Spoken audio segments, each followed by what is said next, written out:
Welcome to qnawire. All right, so here we have a function g of t, which is 1 minus 2t over 3 plus t, and we need to find its domain as well as g prime of t and the domain of g prime of t, and we're going to use the formal definition of derivative. Domain, by the way, normally for any function is all reals unless you have some quote-unquote bad x's. For example, we don't want to divide by, or in this case, t's. We don't want to divide by a 0. So what we're going to do is we're going to set 3 plus t equal to 0, or we can say we cannot let it be 0. So therefore, t cannot be minus 3. Therefore, our domain would be between minus infinity and minus 3 and minus 3 to infinity. Basically, all reals except t being minus 3. All right.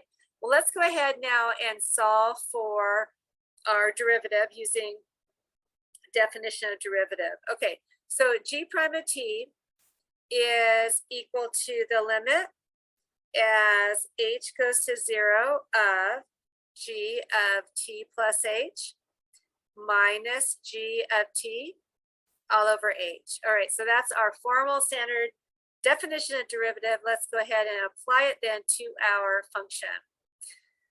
Okay, so that means for g, every time I see a t, it's now t plus h for the first term. So I'll get 1 minus twice t plus h over 3 plus t plus h, and then minus g of t. So minus just g of t as is. Okay, so that's just all on top, and on the bottom, we still divide by h. Okay, so this is super messy. One thing we can do is get a common denominator and try to clean it up that way. So let's do that. So I'm going to basically, I need more room, I think. So I'm going to kind of move over here so I have plenty of room to write this out.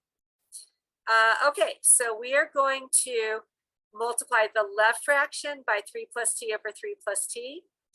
This one here, and the right fraction by this denominator, which is really 3 plus t plus h. So, okay, so we're going to get a big mess, but let's do it. Okay, so I'm going to get on the, so I'm going to first look at this term, and I'm going to multiply by 3 plus t over 3 plus t.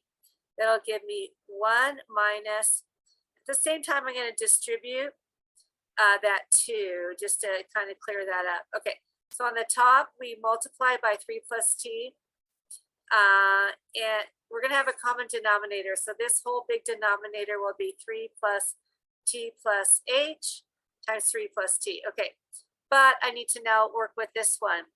I'm going to multiply top and bottom by 3 plus t plus h.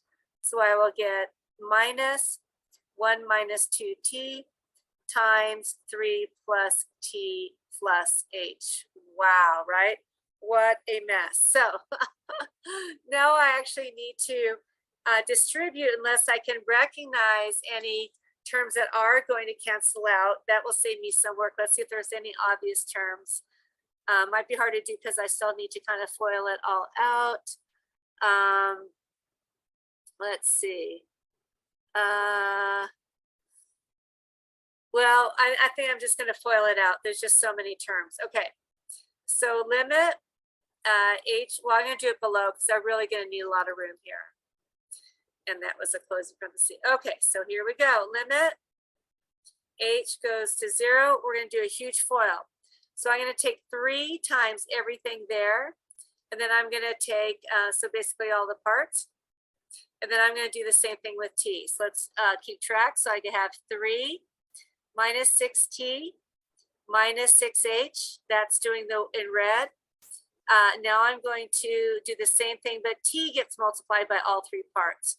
So I'll get plus t minus 2t squared minus 2ht. All right, so that took care of the left superfoil. This is crazy. Look how big this is.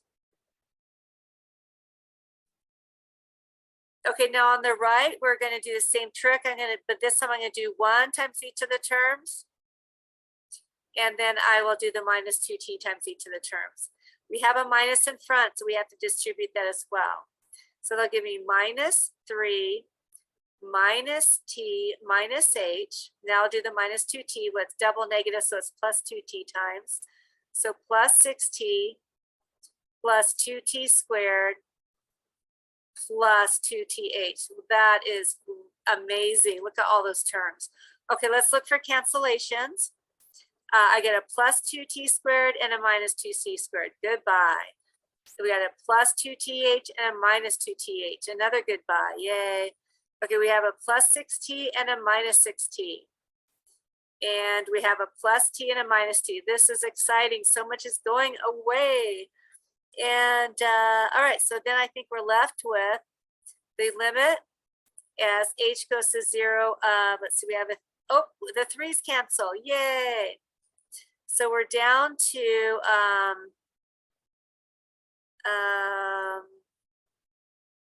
minus 7h. So we have minus 7h all over.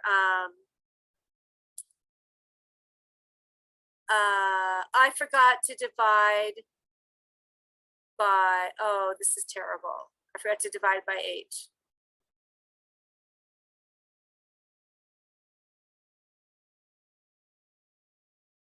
Okay, so I forgot that we're still dividing by h here. So I'm just going to, if we divide a fraction by a single number, that that number ends up on the bottom. So I'm going to put the h down here. We have an h down there. So I will put it there and squish in the rest of the denominator, 3 plus t. All right, now this is where it's great because we need this final cancellation to have h's cancel, so we don't want to be dividing by 0. Now I can finally plug in 0. That gives me minus 7 over 3 plus t, and then h is 0, and then times 3 plus t, so 3 plus t squared. Wow. So that is g prime of t. G prime of t. Okay, domain is the same as the original function. We just can't have the denominator go to 0. So t cannot be minus 3, or you can think of it as minus infinity minus 3 and minus 3 to infinity as our domain. Okay, woo, lots of terms. All right, have a great day. Hope that helped, and see you soon.